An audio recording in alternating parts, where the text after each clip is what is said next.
আমি ববি হাজ্জাদকে বলবো, কারণ উনি খুবই রেসপেক্টেবল একটা মানুষ। এবার আমি বলবো যে মামুনুল হক স্যার, আমরা একদমই অসহায়, কারণ উনি ছাড়া এখানে সম্ভব না।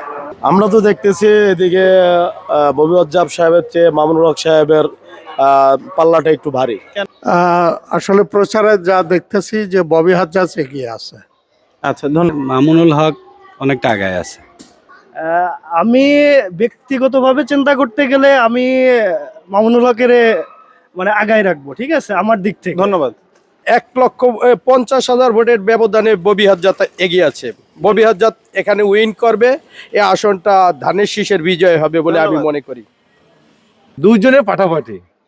এদিকের কথা বলি তাহলে মনে হয় মামুনুল হক সাহেব, আর যদি জাপান গার্ডেন ওদিকের টাইপের জায়গা তাহলে ওদিকে মনে হয় ববি হাজ্জাজ। আচ্ছা, ধন্যবাদ। ধন্যবাদ। দুজনেই হাড্ডাহাড্ডি লড়াই আছে। ধন্যবাদ।